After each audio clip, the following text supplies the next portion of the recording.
What's good, everybody? Welcome into Breaking Bet here on this Sunday, January 11th. It's playoff football time. Yeah, man. I got my guy Brad Thomas in here. What do you rock in here, buddy? Let's talk about what's this Outlaws. Dude, it's Premier Lacrosse League. Got the Outlaws, Denver Outlaws shirt, man. They'll actually be probably happy that I'm repping it right now. Yeah, man, their stuff is fire. This is actually way too big for me though. It's like a freaking 3X or something. But in the wintertime, bro, you don't care about like a tight fit. You want to be comfortable, bro. What winter? We don't have winters down here. Bro, it's cold, man. It's like cold. It's 80 degrees today. Bro, I'm about to go swimming while I watch the games today. What are we talking about? Bro, it's like 60 degrees outside right now. Where are you? Orlando? Yeah. Well, that's why you got to come to South Florida. It's 76 now. You know how Orlando gets though. Like it's cold in the morning and then hot in the afternoon. Yeah, I know West Palm gets. It's gonna be 80 degrees today. Johnny V is gonna be GTLing. I'm sorry, yeah. I'm not gonna be gymming. I'm gonna be tanning and laundrying. But hell yeah, that's lit though, bro. We got some football. We couldn't. Apologies because we couldn't coordinate our schedules yesterday to get a podcast for Saturday.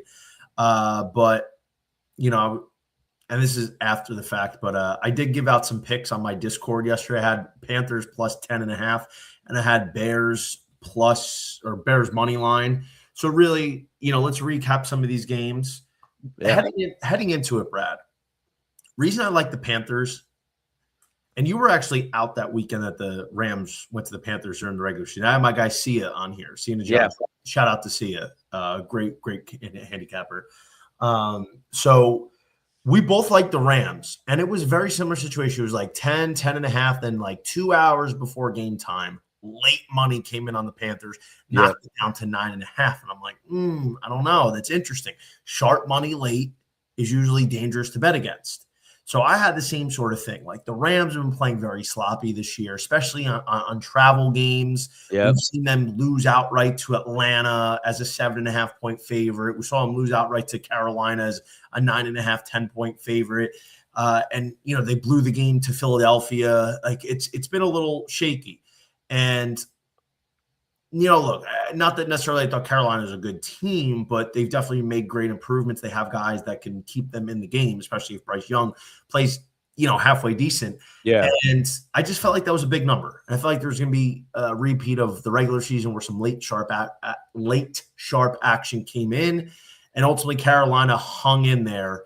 Dude. Realistically, though, Brad, I'm sure you could agree the Rams probably should have blown them out. There was some they were playing around a little bit. What'd you see from that Rams-Panthers game that ultimately Matthew Stafford had to play hero again, hitting Colby Parkinson on a beautiful back shoulder to give them the go-ahead touchdown with 38 seconds left?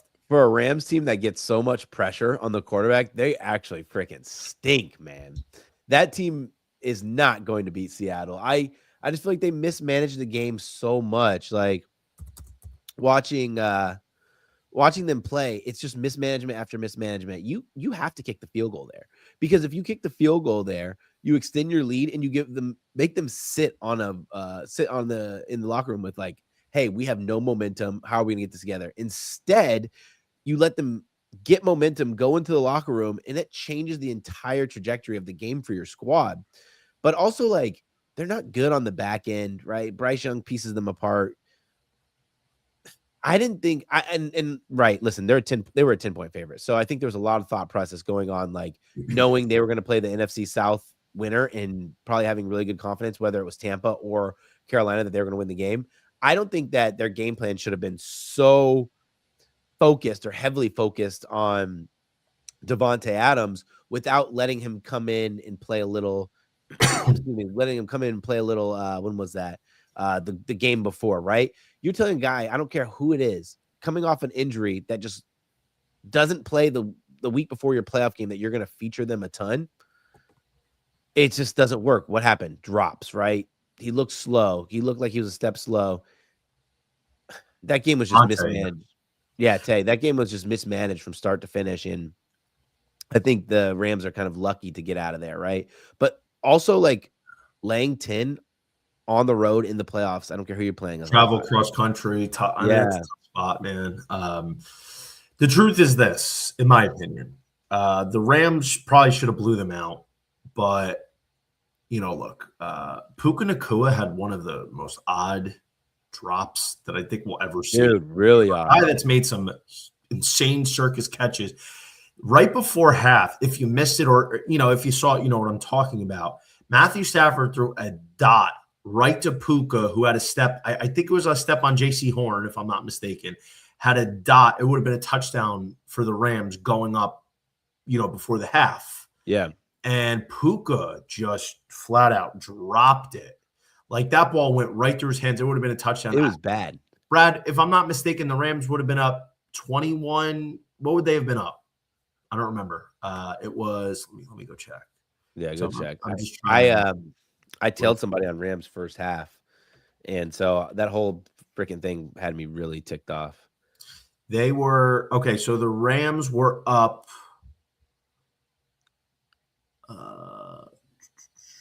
Did they settle for a field goal on that drive? Or no? No. So the Rams were up. They were up 17. They were up 17-3 or 17-7. Excuse me. They're up 17-7. I don't think they scored on that drive. No, they didn't. So that would have put them up 24-7. Not only did they not get, I think, did they go for it on fourth down and didn't get it? Yep. Okay, so they would have went up 24-7 going into half, but ultimately Puka dropped it. Then they go for it on fourth down and don't get it. So instead of being up 24-7, now the Rams are up 17-7, and they give the ball to Carolina at good field position. Bryce Young ended up running in a touchdown with 37 seconds left. So what could have been potentially 24-7 ended up being 17-14 going into half. And then, honestly, a lot of mismanaging by the Rams in the second half. Carolina, bro, ended up taking the lead on a Jalen Coker tutty. Shout out to the Cokeheads out there. Jalen Coker scored a touchdown with 2:40 left, and Carolina was up 4. Then it took another great drive for Matthew Stafford to engineer. Colby Parkinson, sick back shoulder fade tutty. And then the Rams end up winning 34-31. So it really wasn't a clean effort, but I mean, it's kind of scary to think about. And we saw this all year, that when the Rams aren't even playing their best, they still put up 34 points on the road. And listen, it's Carolina. They didn't have a winning record this year. They're still a building in progress. So we're not saying like, hey, they went on the road in Philly and did this, or against really, really good defense.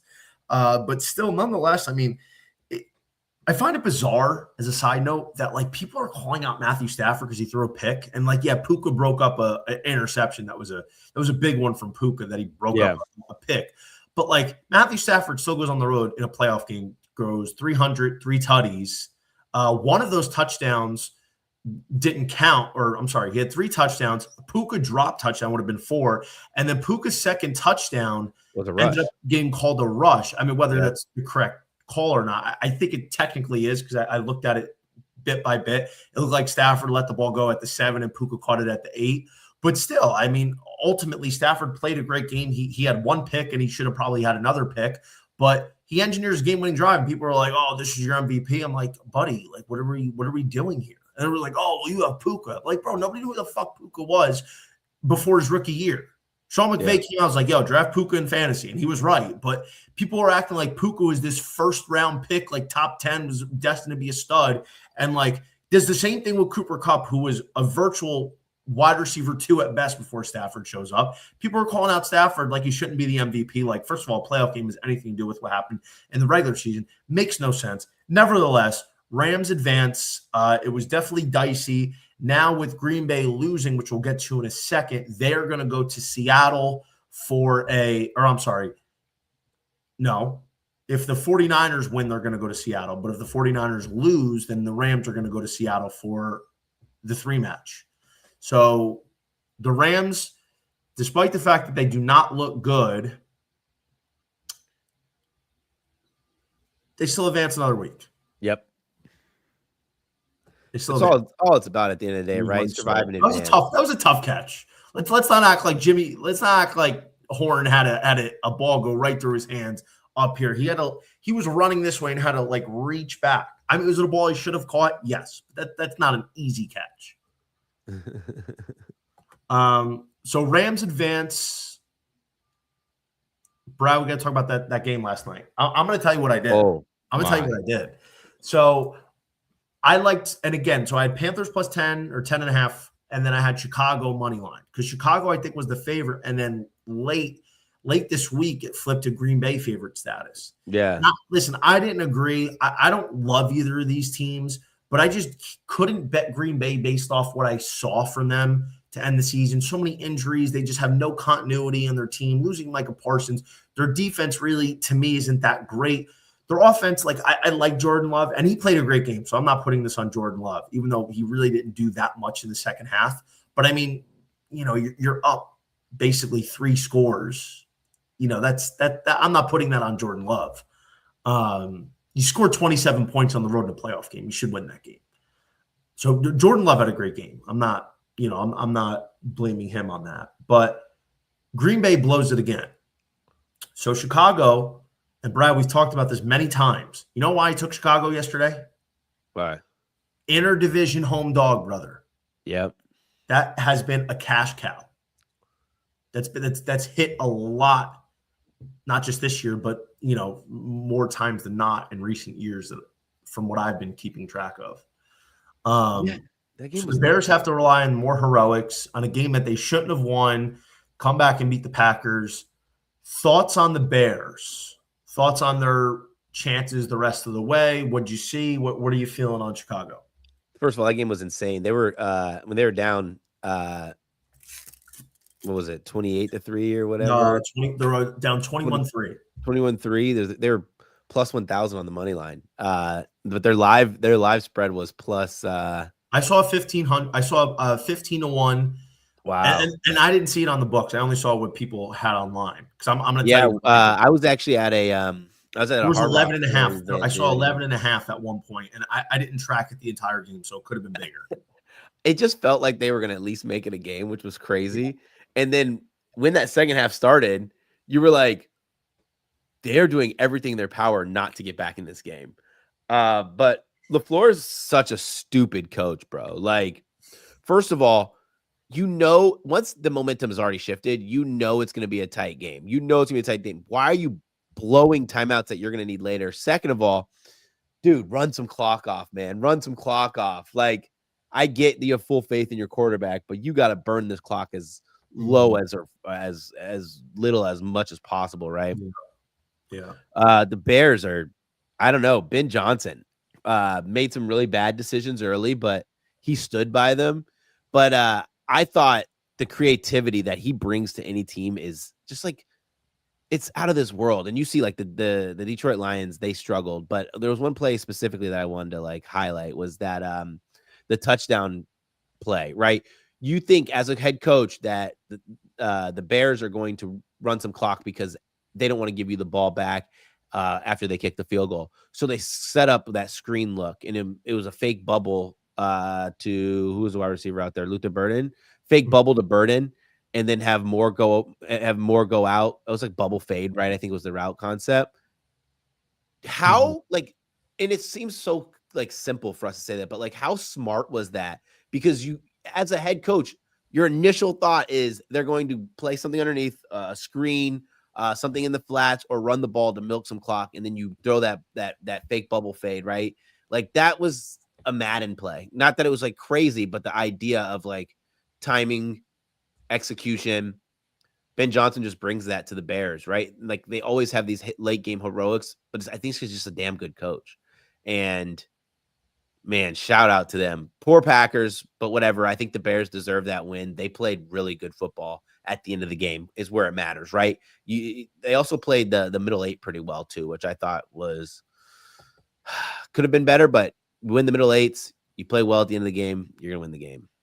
I got to be honest, dude. I don't think either team deserved to win it. Ben Johnson, for the most part, did not call a great game from what I saw. No.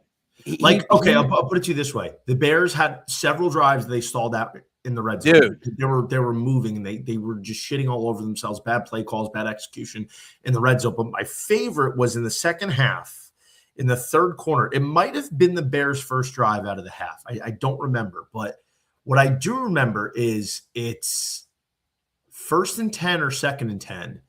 And Ben Johnson says, you know what it's a good time for? Let me have DJ Moore in the backfield flanking Caleb. We run like a delayed draw. Gets blown up, completely destroys the drive in the red zone. I'm like, bro, like, what are we doing? Like, what's going on? Like, luckily, Green Bay is good enough at choking that Chicago is able to come back. Caleb had a couple great throws. I mean, I'll be honest, man. Like, I still have questions about Caleb Williams. He kind of masks some of these heroic throws. Like, he's got insane arm talent and is able to make plays. Did it at USC. Not 100% sold, but I did love that fake screen call for Luther Burden. Like, Luther Burden had Green Bay terrified. They bit so hard on that screen. DJ Moore streaking down the sideline for a wide open tutty. But I mean, look, man, it was great to see the Bears have more resilience to come back. I actually live bet the Bears. They were there in the third quarter. It was 21-6. Yeah. And I live bet them at plus 750. Oh, dude, that's yeah. sick. I didn't throw a ton on it. I was like, hey, you know what? Look, I think Green Bay is letting Chicago hang around. I think Chicago's going to do what they've done a lot of times this year and end up coming back. And ultimately, that's what happened. So that's pretty interesting. Now, Chicago at the 2 seed, they're either going to play Philly or they're going to play Philly, the Rams, or San Francisco, depending on what happens today. But what are your thoughts on Chicago the rest of the way here? Man, I just don't think they. And I'm going to be wrong on this, but because like consistently they're like the worst winning team, right? Like their post game win expectancy is always opposite, which means the other team had a higher post game win expectancy.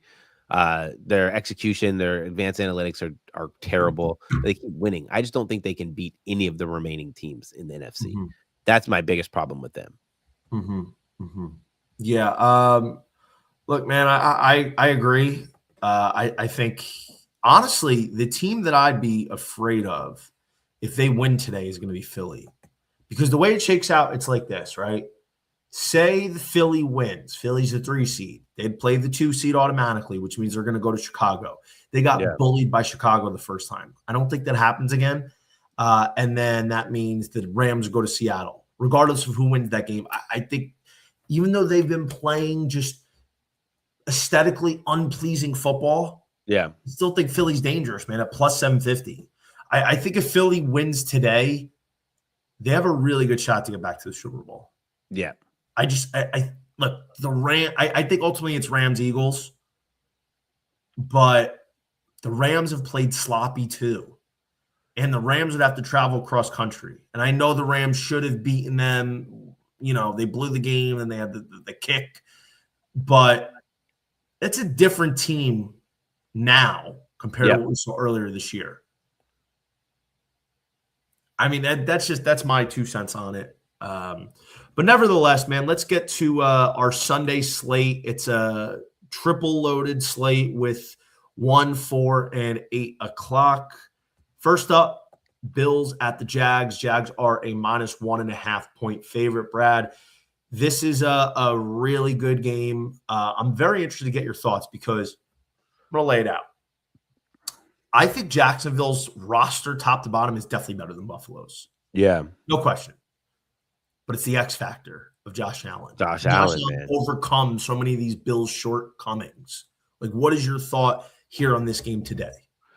What's kind of funny about this game is, like, the Bills, we talk about how bad their defense is, but, like, it's not all that bad, right? Like, outside of them having the second worst run defense in the NFL, like, they're not terrible, right? They don't allow people to play deep, which means they keep everything in front of them. They don't allow quarterbacks to beat them through the air. So my thing is, like, can they do enough to stop ETN? Because if you do that, it becomes a competition between Josh Allen and Trevor Lawrence, right? Like, and let's just talk about the advanced analytic numbers, right? I want to do like a side-by-side comparison to the defenses, because we know that the Jacksonville Jaguars run defense is legit, right? Mm-hmm. But this team is just a really good defense. But, like, just compare defensive ranks. EPA per play, 3rd versus 14th. 3rd is Jacksonville. Success rate, 6th versus 12th. EPA per pass, third Jacksonville, first 6. And then we talk about the rush numbers. But this is where it really gets interesting.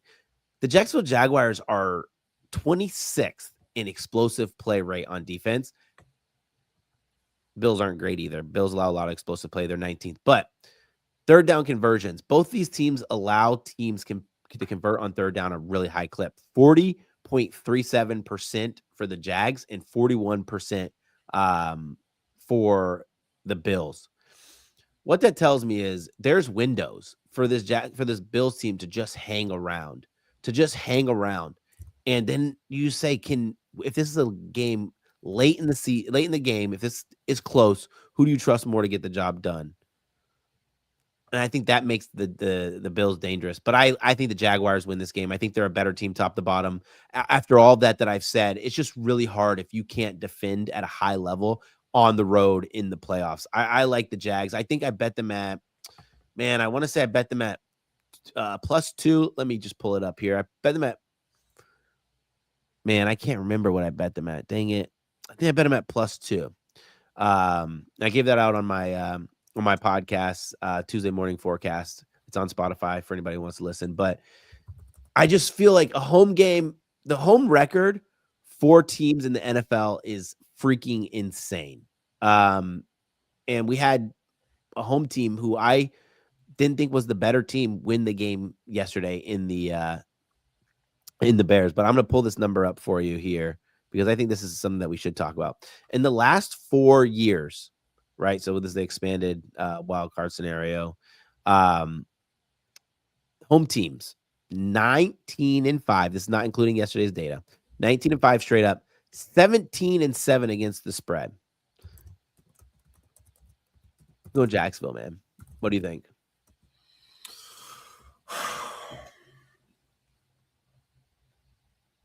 Truly, I think everything that Buffalo wants to do, Jacksonville matches up against the run. And granted, dude, I think you got to take it with a grain of salt, right? Jacksonville, how many big wins did they have against playoff teams this year? Not that many. No. They played a relatively easy schedule for the most part. I mean, if we're really looking at it, Jacksonville's metrics might rank really high, but it's then, you watch the games, use the eye test, and, you really dissect, who did they play and when did they play? They played Carolina week 1. Carolina playoff team, yeah. But, week 1, brand new season, trying to figure things out. I don't know. They lost to the Bengals in week 2. They barely beat the Texans in week 3. The Texans were a disaster, really, until the middle of the season when they just went on a heater. They beat the 49ers with a lot of injuries. They beat the Chiefs, and we saw the Chiefs weren't that good, but at the time that was a big win. They lose to Seattle. They get demolished by the Rams. They barely beat the Raiders. They blew a huge lead to the Texans, which honestly was the catapult to the Texans' second half surge. They destroyed the Chargers, absolutely destroyed them. Destroyed them, yeah. Barely beat the Cardinals, the Jacoby Brissett-led Cardinals. They dismantled the Titans. They beat the Colts. That was when Daniel Jones got hurt in the rain, so really don't know what that game looks like. Destroyed the Jets. The big win they had was at Denver. That was when where I was like, hey, I was really impressed with Jacksonville. Yeah. So I like Denver that game, and I gave a ton of credit to Jacksonville going on the road to Denver and really putting belt to ass. That was a big win. Then they barely beat Indianapolis following week. That was with Rivers. And then they destroyed the Titans last week. So I'm not sitting here saying, hey, I think they have a huge amount of quality wins against teams that were really that good, in my opinion. Yeah. But they beat, for the most part, who's on their schedule, and that's what good teams do. Now, I think some of their numbers are a bit skewed, but at the end of the day, what they've matched up well with, especially against the run, is what the Bills love to do, is run the ball with the rushing title king, James Cook. Ultimately, I'm going to go with Josh Allen and the Buffalo Bills. Okay. And it's probably going to be the same reason why a lot of other people are going to bet them. No Burrow, no Allen, no Burrow, no Mahomes, no Lamar. If it's not now for the Bills and Josh Allen, then it's probably never going to be. This is their chance. This is their year in a wide open AFC. And I feel like Buffalo is not a great roster. They're not. Their defense has No, been bleeding all not a year. good roster at all, bro. They don't have one wide receiver I feel confident in. Like, I like Khalil Shakir, but he's not a number one. Keon Coleman had like one game this year. He basically got demoted, in the third quarter of the season. Dalton Kincaid might be their best pass catcher, and he's been hurt a lot. Yep. So it's really going to rely on Josh Allen to be Superman, be the guy that won MVP last year. Their defense has got to come up with some stops. I just think, hey, I'm going to say Josh Allen plays Superman today, because I think Jacksonville's a good team. I think they've kind of proved themselves. Hey, they've done this all year. They're a good team, but are they that good? Is Trevor Lawrence going to come up in the clutch here? Maybe he does. What does Liam Cohen look like in his first game as a coach in the playoffs? I'm just going to go with Buffalo. I think Josh Allen makes that big play. That's really all it comes down to. Everything else roster-wise, I think I'm going to go. The only thing I don't give the advantage to Jacksonville is the running back, and I like Travis Etienne, but I Cook, rushing title leader, and Josh Allen. I mean, maybe Dalton Kincaid as well. In all fairness, but defense, I'm giving it to Jacksonville. I mean, realistically, most of the other skill positions I think goes to Jacksonville, and that's what it comes down to. I don't love it, but that's what it is. I actually did a parlay, a futures parlay, because I'm like, hey, look, I want to have a little something on the Bills in case this is the year that they say, hey, we're going to make it happen. But instead of taking the Bills at 10-1 and having to lay like $200-$300 to get something that I feel like was a good return, I parlayed Josh Allen to win Super Bowl MVP at 12-1, which I feel like if they're going to win the Super Bowl, he's got to win the MVP. Yeah. And then parlay with a college baseball team to win the College World Series to get some nice equity there. But point is, I'm going to go with the Bills today. But I'll tell you what. I'll tell you who my biggest prop exposure is in this game. Hit me. You want to take a guess? Come on. You know the answer to this. Parker Washington. Dude. Nice, Washington. I think Parker Washington's going to have a big game today. I actually just cooked a parlay. So I have Parker Washington anytime touchdown in a little parlay today. So I have some money left over. I have some money left over from last night's Bears live win. I threw a little parlay with Parker Washington in for a touchdown. Then I have a different one where it's a super long shot where I have Parker Washington 90 receiving yards with a couple other things. So I'm like, hey, like Buffalo on paper, their secondary hasn't allowed a lot of yards to wide receivers. They've actually been one of the best. But it's like, are they really that good? And Parker Washington is emerging late in the year, but he's still not the focal point of Jacksonville's passing game. Jacoby Myers, Brian Thomas, Brenton Strange. Parker Washington is going to get favorable looks because if they try to draw extra attention, you still have all these other guys that you have to account for. So I think Washington's going to get some good one-on-one looks. And if you look at the volume the last few weeks, Parker Washington's been basically the focal point of Jacksonville's offense. But I don't think a defense can prepare for him as just the focal point. Because if you do, then that's where Myers is going to come along. Brian Thomas is still Brian Thomas, even though he had a bad year. So I think Parker Washington's in for a big game, dude. Wouldn't surprise me to see him get in the end zone. He was 2-1 to score. I think he could flirt with a Hundy piece in terms of receiving yards, especially if this thing turns into a shootout, dude. Like if Buffalo can't run the ball, this thing could turn into a shootout, and Parker Washington can be a recipient. I like Washington to have a big game today. Dead ass. Brad, got some action here in this 4:00 window. What's this? Oh my God! What is it? What is it? Say it again. Royal Mint. What is the Royal Mint? You tell him. Tell him. You don't remember, do you? Wait, it's dogs of 5.5. Road dog closing at exactly 5 or 5.5. Obviously, we have until 4:30 for this line to close. DraftKings has a 6. FanDuel has a 5.5. Money tipping to Philly maybe pushes to 6. It gets a 6 everywhere. It's not a Royal Mint spot, but as of right now, it is. Look, I like Philadelphia. I think they're going to win this game. I have a little future on San Francisco from before the Seattle game because I'm like, Okay. hey, if they win this, they're the 1 seed. They get a week to get healthier. Home field all the way. This was probably the worst possible draw they could have gotten. If you're the 49ers traveling to Philly, that was probably the absolute worst draw you could have hoped for. The worst. Somehow I think San Francisco's live today. I'd probably take them on the spread. Trent Williams is going to be back, it looks like, so that's big. Fred Warner's not back. I think Pearsall's back. Pretty much a lot of the guys that were missing going into Seattle's game are going to be back. I know they sustained a couple more injuries on the defensive side during that Seahawks game. I think Philly's going to win this, but I think San Francisco is going to cover the number. I think just money's pouring in on Philadelphia. I think Kyle Shanahan's just going to have something just to have his guys ready to rally up here to cover the spread. I think Saquon's in for a big day, though. I think Saquon's going to have a monster. I think McCaffrey's going to get peppered in the pass game. I'm going to go with San Francisco to cover, but Philly, I think, wins, man. Man, I do think San Francisco covers. I think that the 49ers are going to be able to have a little bit of success on the ground. Throughout their season, they weren't running the ball super effectively, but it started to come along a little bit more later in the season. And there's a team that had a lot of adversity, whether that be injuries, all injuries, excuse me.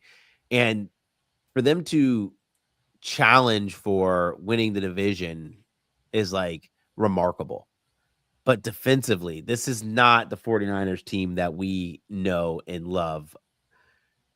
It's a team that can't get pressure on the quarterback, but they also don't blitz. Like, how in the world do you think you're going to win in the playoffs without getting pressure on these quarterbacks? Because we're not talking about quarterbacks, these C and D tier quarterbacks. Just about every team left in the playoff has a or B tier quarterback, and they're going to dice you apart.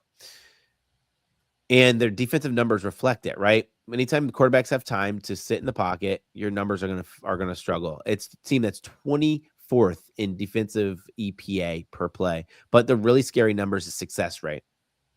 They are 32nd, dead last in the NFL in defensive success rate. I think Jalen Hurts and the Eagles are going to be able to dictate the game. And what I mean by that is, if this is a team that wants to hand the ball off to Saquon Barkley 30 times and have success, they're going to.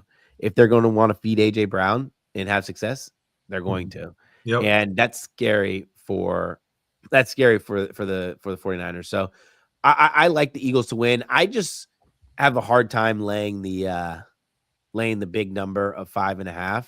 Okay. Because I don't trust the Eagles through and through. And I just think the 49ers have done enough. But man, that Niners – who was it? Niners Seahawks game left me really kind of depressed for that squad. That was a tough one. That is a tough matchup. But I think San Francisco is going to cover this number. I just think it's a little bit too big. I understand there's cross-country travel. You're going against Philly. Philly can match up with you, especially with all the injuries on defense. But let's remember something. San Francisco offensively got demolished against Seattle. But let's put this in perspective. First of all, you're going against probably the best defense in the league all year. Yeah. I mean, Houston. You could probably interchange Houston and Seattle's defense as 1-2. That's a division rival game. And third, Trent Williams wasn't in that game. San Francisco held tight. They probably should have lost by 3 touchdowns. They didn't lose by much despite getting dominated the entire game. But the reason why San Francisco didn't score is because Brock Purdy had rushers in his lap all night. And why was that? Because Trent Williams didn't play. Trent Williams has a huge ripple effect on the entire offense, and it permeates throughout the entire offensive line. Now Trent Williams is back. That's going to create a much different look for San Francisco to be able to move the ball and score. So I think we're having a different look on the 49ers because of what we saw against Seattle. Meanwhile, they're missing, let's call it what it is. Trent Williams is probably their best player. Despite having McCaffrey and having George Kittle, Trent Williams is probably their most valuable player. Most valuable easily. Because he's the most valuable. So now you have him back for this game against a Philadelphia defense that's very talented. That should create a big boost. And I'll tell you what, I think San Francisco can go out there today and score 17 to 21 points.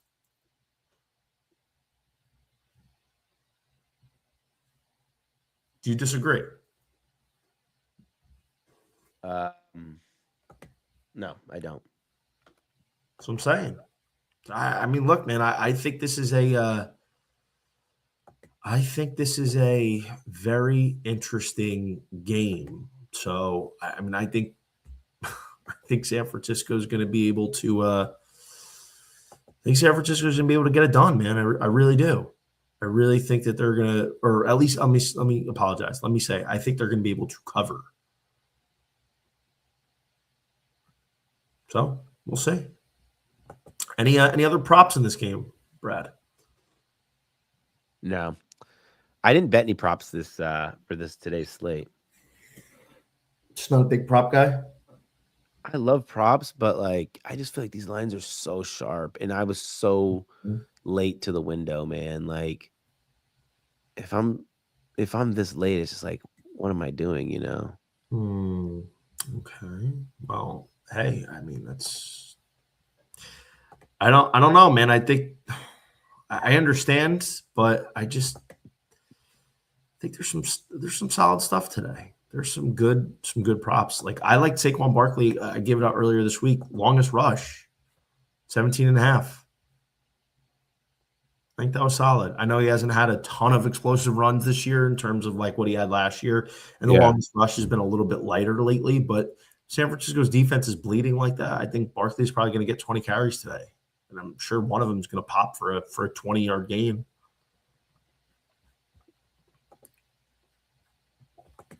So, hold on. Let me.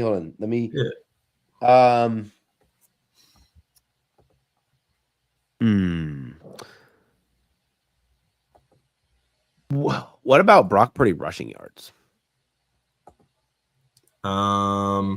I mean, he's probably going to be doing some running today. See, like I can't do it. I can't do it because his number is crushed now. It's 16.5. 16.5. God dang. What? That's a lot, man. 16.5 for Purdy? What's he? Yeah, dude. He's normally like a 9.5 guy.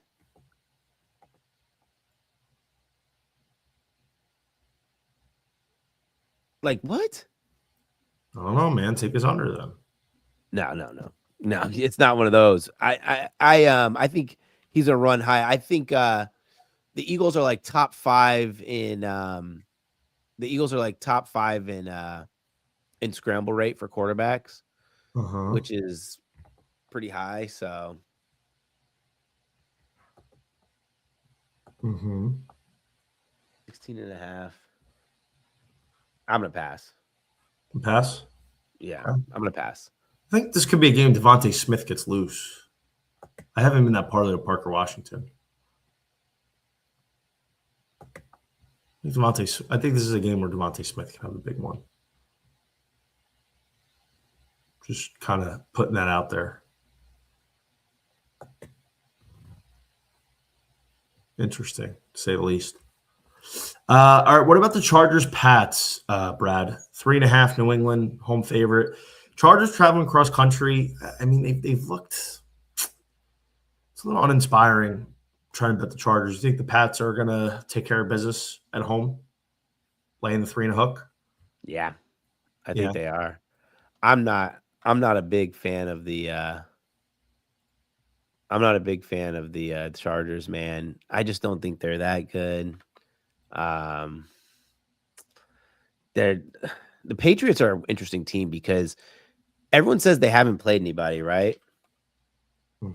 And sure, but they have been successful all season. And what I mean by that is their success rate numbers. Their highest completion percentage in the NFL is Drake May. This is still the NFL. whether you have a favorable schedule or not, you're still going to have to perform well to have those numbers. It's not just a fluke, right? So, I think they cover the 3.5. I think they cover it with ease, actually. Okay. What about you?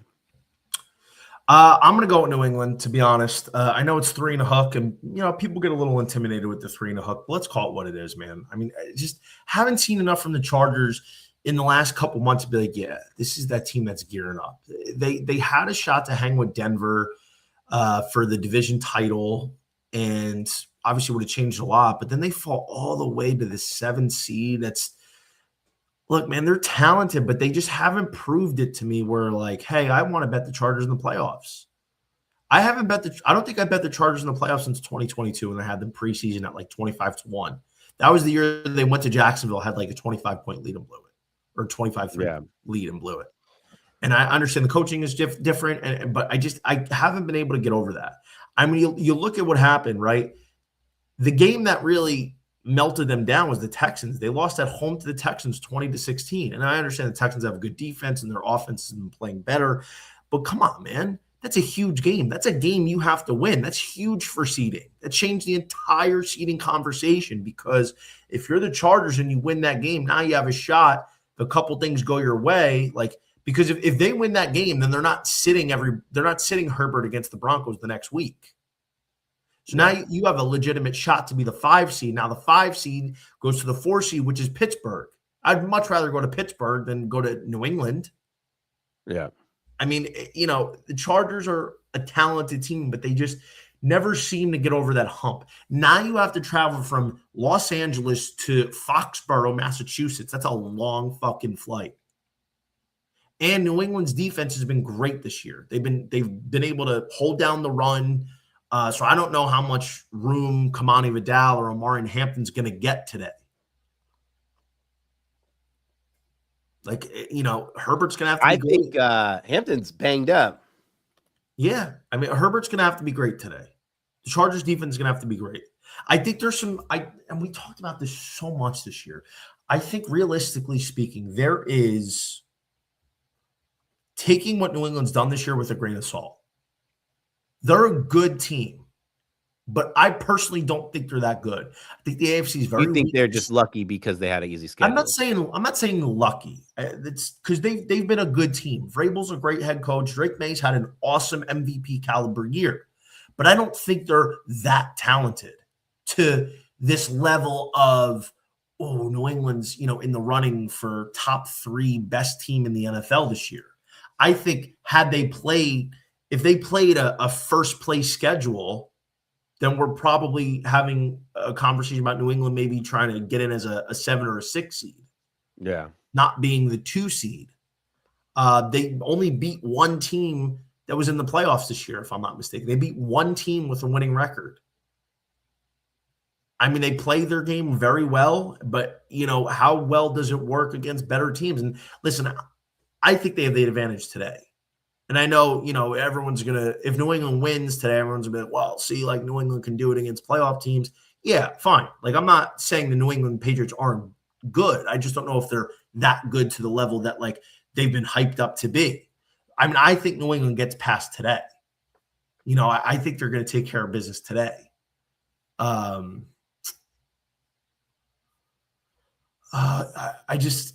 don't have much of a reason about the Chargers.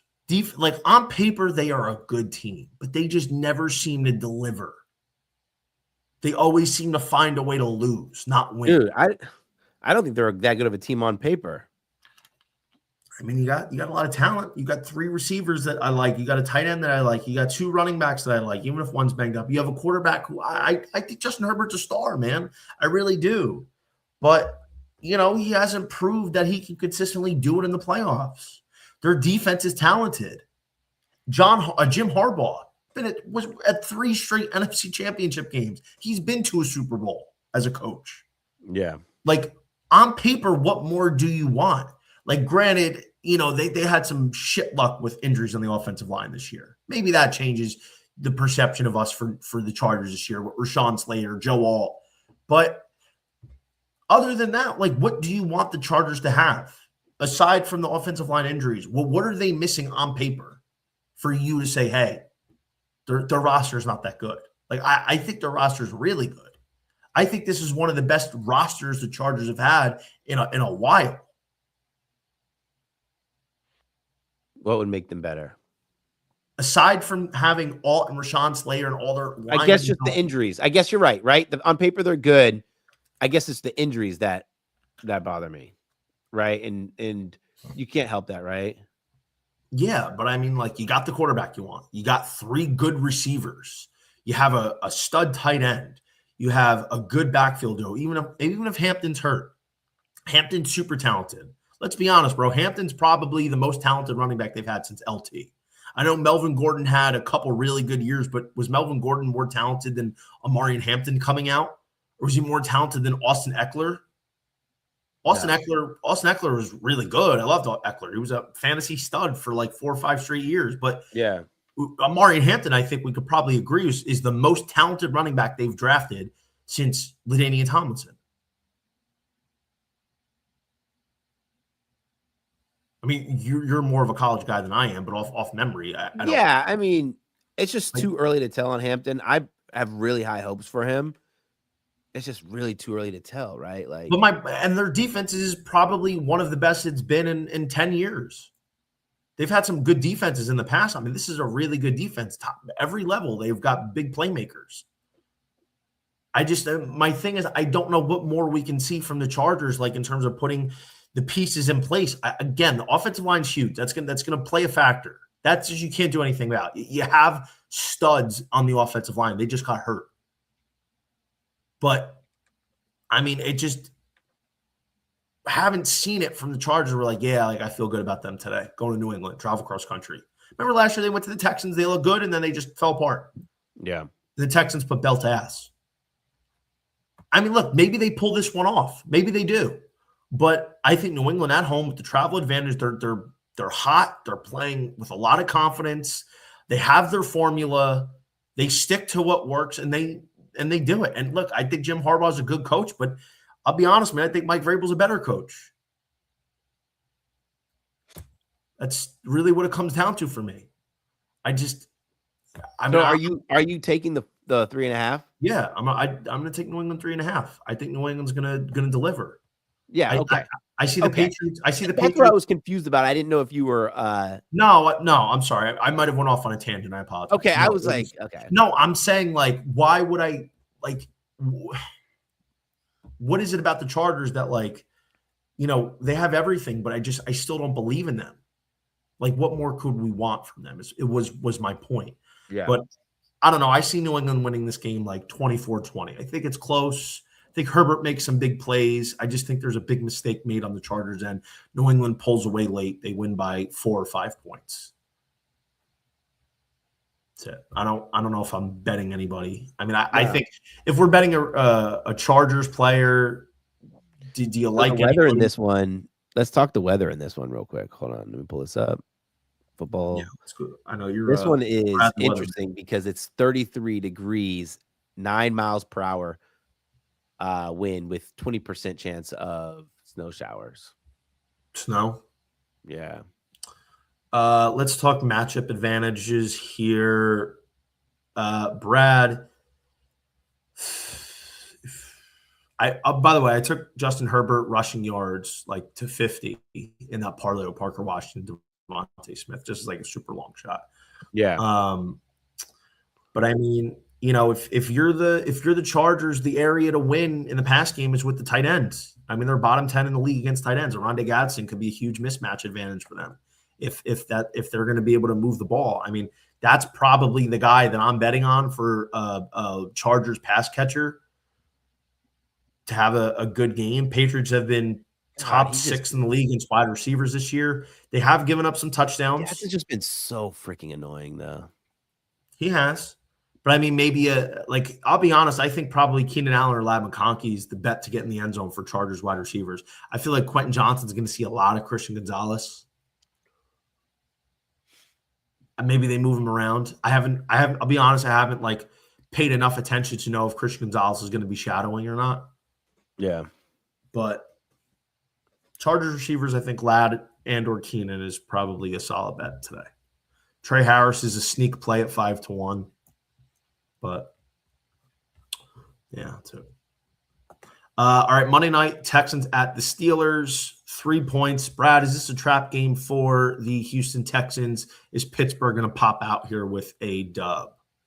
Dude, I ended up betting the Texans money line, and I was sitting there and I was like, is this line ever going to move? Is this line ever going to move? And now it moved, what, 10 cents, 55 cents? I mean, 0.5 cents. Why is it not moving? Right? Like, are we trusting the Steelers that much? This is a team that I think is just going to get obliterated defensively, right? Mm-hmm. Like,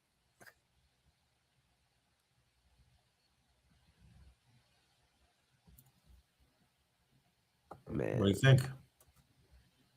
I bet the Texans. I just think they're better defensively. I don't trust Aaron Rodgers. And my problem with these slow, methodical offenses like the Steelers is like against good defenses, you have to have such a high level of success, right? Like on a down-to-down standpoint, you're going to have less possessions in the game. So if you fail 3 times and you give up 1, and obviously we're talking about I think in comparison, the Texans offense is better than the Steelers offense. Texans defense better than Steelers defense. So it needs perfection. And I don't think the Steelers present that.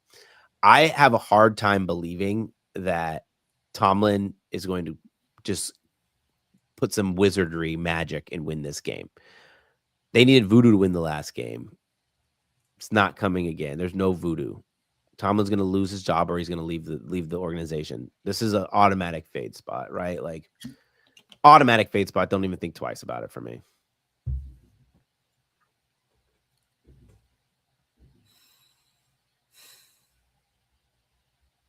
I think the Texans should win and cover this game. I'm going to pick them to win and cover.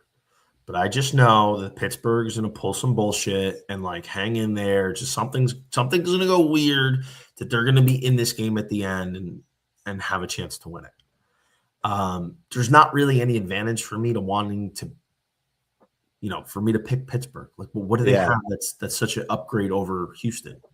Houston's defense is disgusting. What Houston has done in the second half of this year is remarkable. Like, I had them being bad this year. They were bad to start the year. We talked about this preseason. I thought Texans were going to be shit this year. And they were in the first half.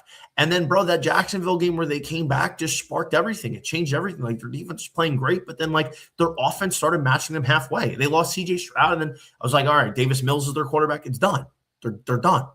No, they're not. And their defense was never the question. We always loved their defense like a lot of other people did because they're elite. Now the offense has played at least halfway decent pretty much every game since. Yeah. Elite defense. I mean, I'm going to go with the Texans. I'm going to go with the defense. If they let us down, they let us down. But I can't not bet that defense against an offense that really isn't that good. Yeah.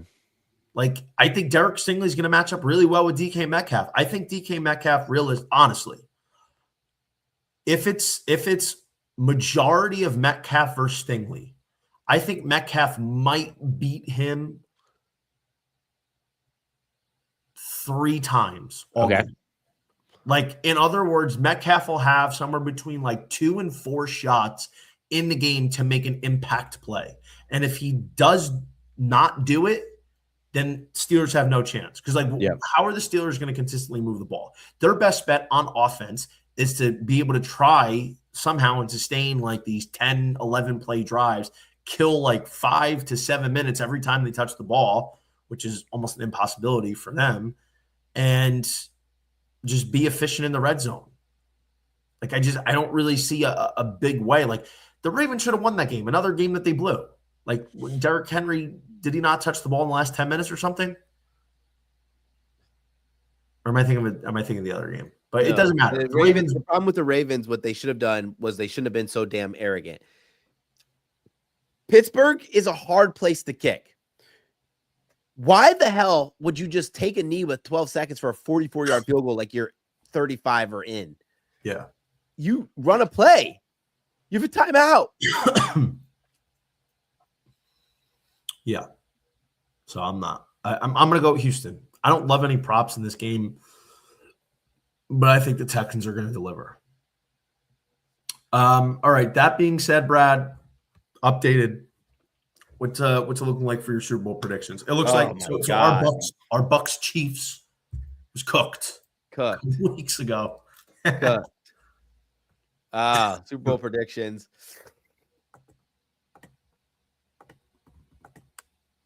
You ready?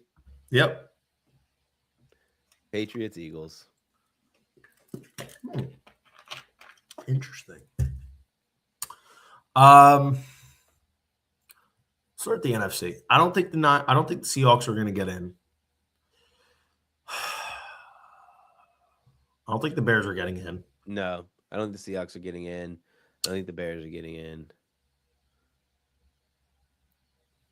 I'm going to say the Niners are not getting in at this rate. Screw the Broncos. I think it probably comes down to the Rams, Eagles. I'm probably going to go with the Eagles out of the NFC. And then AFC, Chargers, no. Denver, I don't know, man. Denver's too inconsistent for me. Denver. Houston, no. Pittsburgh, no. It really comes down to the Patriots, Jags, or Bills. Look, if I have the Bills beating the Jags today, I'm going to go Bills. I think Bills are going to beat the Patriots. I'm going to go Bills Eagles, man. I mean, it's probably not going to happen, but I'd go Bills Eagles.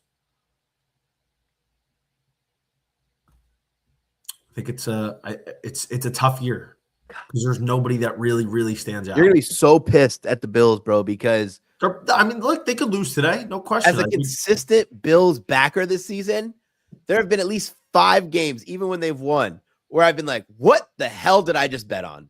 Yeah, that team, God, yeah, bro. They're a tough team to bet on this year. Any additional props or parlays you like for today? Nah, man. I got my stuff in, so I'm good. I'm not betting. I'm gonna build something. I just don't know when. I got an hour. Yeah, dude. I don't know. Maybe I've been unmotivated. I don't know. I bet yesterday and it was all right for NFL. I just had some stupid losses, but Blake Corum rush hit, which was nice, really nice. Kyron Williams over 5 rushing yards in each quarter was a really good bet. Mm-hmm. Yeah, I don't know. I'll maybe have a thing or two.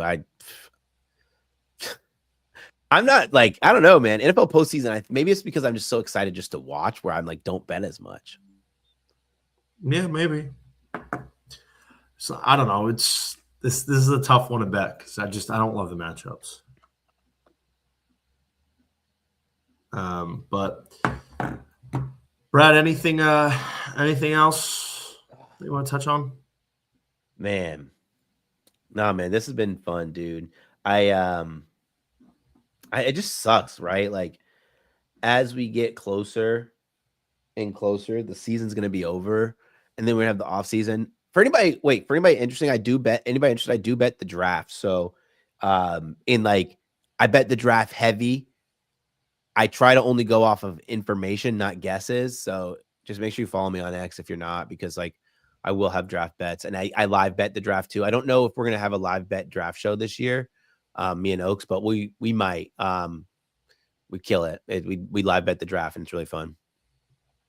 For me, we got obviously a few more weeks of the NFL, but college baseball is coming back here. I tweeted it out today. This is the only non-Discord play I will give you guys, and I'm actually in the process of creating all my Discords for 2026 college baseball. I took the Florida Gators at 40-1 to win the College World Series. I saw that. I think they're a good dark horse. What book? DraftKings. Okay. Florida is 40-1 everywhere except for FanDuel. But okay. So I think Florida should be more like 25-1. And how do your futures? Do you do just a full unit? Well, I'll tell you, I haven't had a chance to fully evaluate everything. Like as soon as the Lions dropped, I came up with 5 teams I really liked this year. And then Florida originally wasn't one of them, but one of my buddies who I've been betting college baseball with for years, we had a like a 15, 20-minute conversation about them. Like, okay, here's the roster, who they grabbed in, like started looking into it, doing some research about some new guys they brought in. They had some talented players last year that missed a lot of time with injury. And I said, you know what? I think the Florida Gators are very interesting now. Like he talked me into it and then kind of just came to the conclusion that like, yeah, look, their team isn't anywhere near what it was in 2023 or 2024. Yeah. But you know, this is a situation where they have the pedigree, they have the coach, they still have a lot of talent. They have possibly the best 1-2 punch rotation in the country this year. They shouldn't be 40-1. They should be like 25-1. So that's where it came from. And I'm like, I was always going to bet a full unit on them, but then once I won the Chicago live bet, I kind of rolled most of that into the Gators. And honestly, like I just knowing what I know about college baseball futures, there's always that team that's like 30-1, 40-1 that's mispriced. And before the season, they get steamed down. And I think Florida is going to be that team. And I didn't want to miss the number. So I grabbed it now. That way I'm locked in and I'm chilling with the Gators this year.